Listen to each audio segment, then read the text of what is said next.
한반도 사드 배치 문제는 2014년 6월 커티스 스케퍼로티 당시 주한미군 사령관이 한반도 사드 전개를 미국 정부에 요청했다고 밝히면서 촉발됐습니다. 이틀 뒤에는 미국 국방부가 한국 정부에서 사드 관련 정보를 요청했다고 주장했는데요.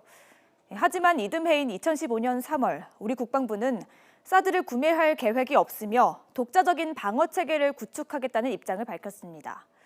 이후 잠잠하던 사드 문제는 2016년 1월 북한이 4차 핵실험을 감행하면서 급물살을 탔습니다. 북한이 핵실험을 감행하자 박근혜 전 대통령은 국익에 따라 사드 배치를 검토하겠다며 변화된 입장을 보였습니다. 이후 한미 양국은 본격적인 사드 배치 논의에 돌입했고 2016년 7월 사드의 한반도 배치를 공식 발표했습니다.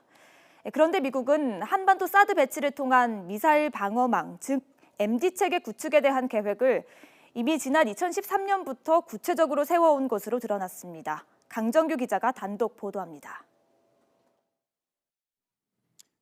지난 2013년 7월 커티스 스케퍼로티 당시 한미연합 사령관 지명자가 미 상원 인사청문회에 제출한 사전 질의응답서입니다.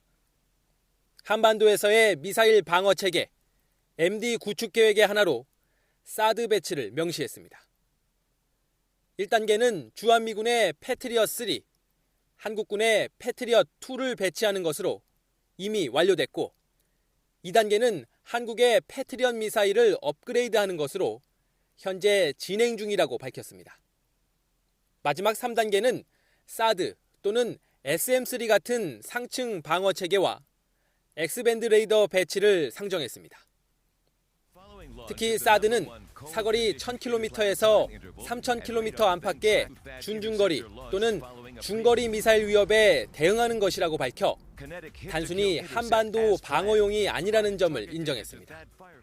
스케퍼로티는 한미연합 사령관에 부임한 이듬해 결국 사드 배치를 공론화합니다. There's consideration being taken in order to consider THAAD being deployed here in Korea. It was a U.S. initiative. In fact, I recommended it as the commander. 이후 박근혜 정부는 기존의 패트리엇 2를 3로 개량하는 사업에 착수했고 한일 군사정보 보호협정을 속전속결로 체결하면서 미국 MD 체계에 편입되는 수순을 밟는 것 아니냐는 지적을 낳았습니다. 또 지난해 7월 전격적으로 한반도 사드 배치를 공식화한 뒤 지난달 26일 새벽 기습적으로 실전 배치를 마무리 지었습니다. 시범 운영이 아니고 이미 한미가 이 일부 전력을 배치한 것은 이제 북한이 도발을 하면 대응할 수 있는 그런 능력을 갖춘 겁니다. 정부는 주한미군 사드 배치가 미국의 MD 체제에 편입되는 것이 아니라고 강조해왔지만 미국이 이미 2013년부터 한반도 MD 구축 계획을 세워온 만큼 사드 비용 문제에 더해 이를 둘러싼 논란도 확산될 전망입니다. YTN 강정규입니다.